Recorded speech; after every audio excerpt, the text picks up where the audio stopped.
گناہ کبیرہ میں سے 41واں نمبر کا گناہ کبیرہ تقدیر کو جھٹلانا۔ 41واں نمبر کا گناہ کبیرہ تقدیر کو جھٹلانا۔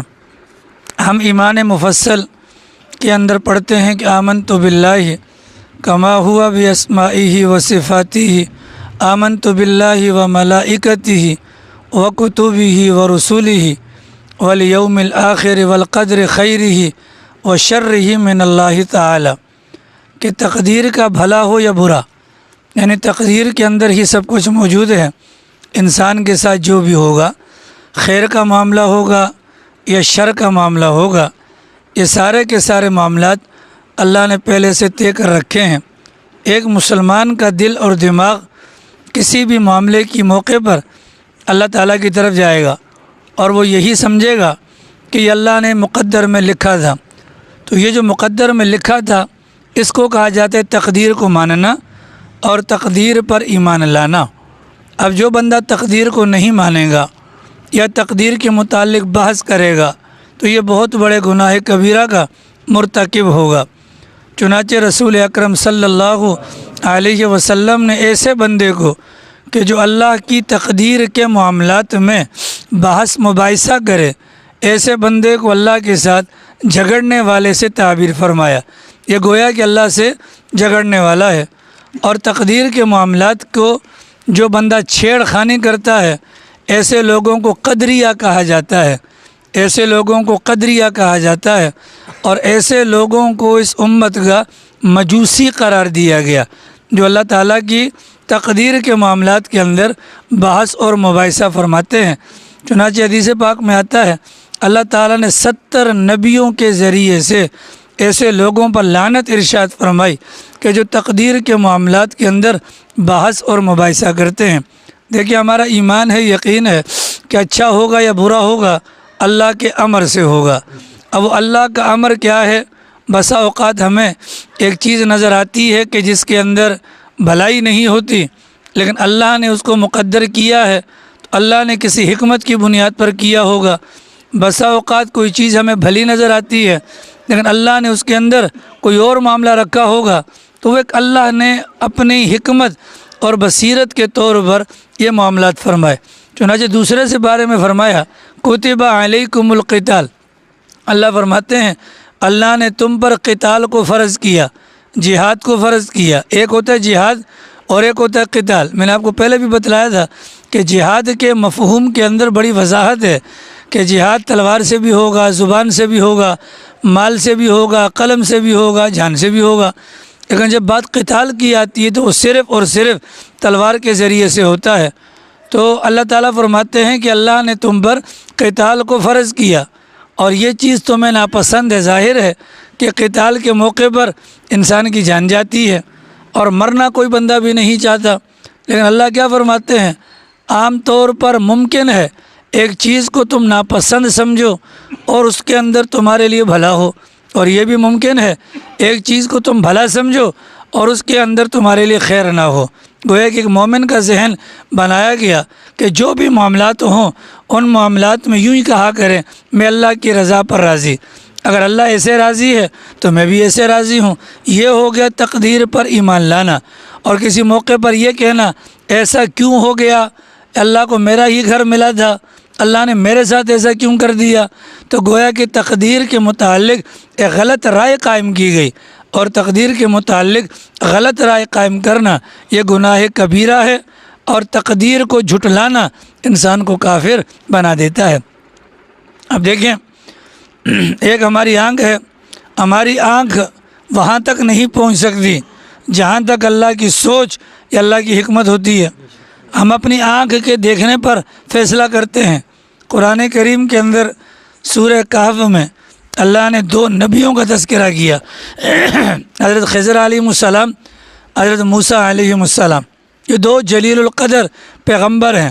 فرق ہے تھوڑا سا، حضرت موسیٰ علیہ السلام کو اللہ نے شریعت کا پابند بنایا اور شریعت دے کر بھجوایا۔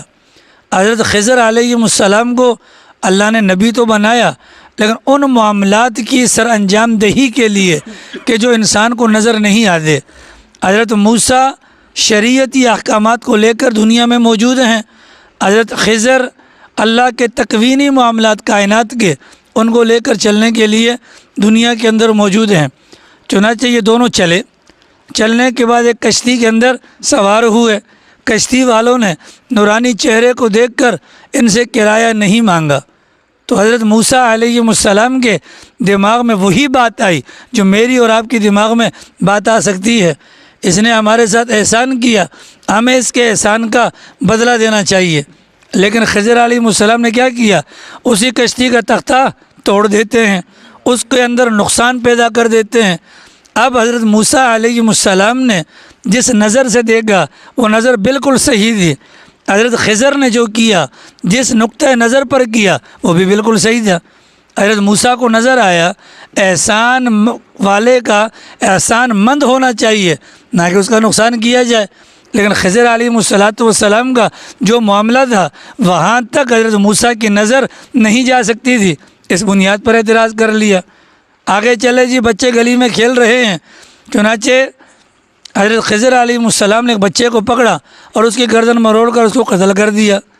حضرت موسیٰ سے برداشت کیسے ہوتا؟ ظاہر ہے کہ بچہ ہے، معصوم ہے، نابالغ ہے، اس سے تو کوئی گناہ بھی نہیں ہے، اور اس کو فالتو میں اٹھا کر قتل کر دیا۔ حضرت موسیٰ نے اعتراض کیا، اعتراض بنتا تھا، کیونکہ حضرت موسیٰ کی نظر وہیں جائے گی جو میری اور آپ کی نظر ہے کہ غلط ہوا۔ لیکن حضرت خضر علیہ السلام نے جو کام کیا وہ کام کس بنیاد پر؟ ان کی نظر وہاں پر تھی جہاں پر ہماری نظر نہیں ہے۔ آگے چلے جاتے ہیں ایک بستی کے اندر، اور وہاں کے لوگوں سے کھانا مانگتے ہیں کہ بھئی ہم مہمان ہیں، مسافر ہیں، ہمارے ساتھ تعاون کیا جائے، لیکن وہ لوگ کھانا دینے سے انکار کر دیتے ہیں۔ لیکن وہاں پر ایک دیوار ہے جو گری ہوئی ہے، اس دیوار کو حضرت موسیٰ اور حضرت خضر دونوں ملا کر تعمیر کرتے ہیں۔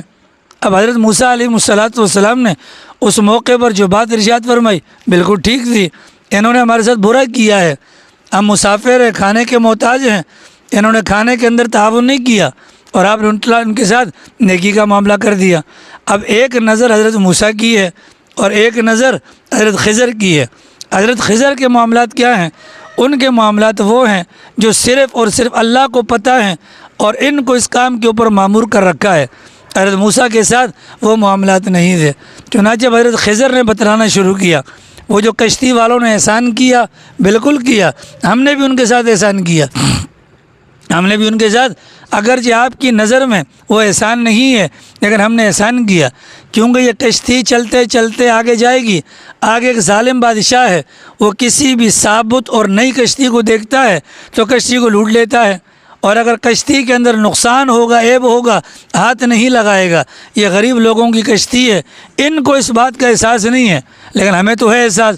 اللہ میاں کو تو آگے کے حالات کا اندازہ ہے، اس لیے اللہ کے امر سے میں نے کشتی کے اندر نقصان کر دیا تاکہ کشتی بچ جائے، کشتی بچ جائے گی، ان غریبوں کا روزگار چلتا رہے گا۔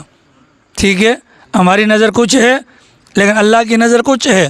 آگے جو وہ بچہ تھا، وہ بچہ تمہیں معصوم نظر آیا، لیکن وہ بچہ اس کے مستقبل کے اعتبار سے اللہ کو پتہ ہے یہ بچہ بڑا ہوتا، نافرمان ہوتا، والدین کے لیے وبال جان ہوتا۔ اس بچے کی وجہ سے والدین آزمائش میں پڑ جاتے، ان کا دین خطرے میں ہو جاتا۔ اللہ تعالیٰ نے ان کے والدین کے ساتھ عافیت کا معاملہ کرنا تھا، بچے کو بچپن میں مروا دیا۔ اس بچے کی جگہ پر ان کو ایک بیٹی اللہ نے عطا کی، اور اس بیٹی کے بطن سے اللہ تعالیٰ نے ایک نبی کی پیدائش فرما دی۔ اب یہ معاملہ کیا ہے؟ یہ اللہ تعالیٰ کا معاملہ ہے۔ بظاہر نظر آتا ہے کہ ان کے ساتھ نقصان ہوا، لیکن حقیقت میں ان کا بھلا ہو گیا۔ آگے چلیں تو وہ جو معاملہ آتا ہے دیوار گرانے کا، بستی والوں نے غلطی کی، انکار نہیں، انہوں نے انکار کیا، یہ انکار ان کا غلطی پر مبنی تھا، لیکن جہاں تک معاملہ دیوار کا تھا وہ دیوار گری نہیں تھی، گرنے کے قریب تھی۔ اگر وہ دیوار گر جاتی نیچے سے خزانہ برآمد ہوتا، اور یہ خزانہ کس کا تھا؟ 2 یتیم بچوں کا تھا۔ ان کے والد نیک تھے، اپنے بچوں کے لیے خزانہ چھپا کر گئے تھے۔ اگر دیوار گر جاتی، خزانہ کھل جاتا، یہ لوگ چوری کر لیتے۔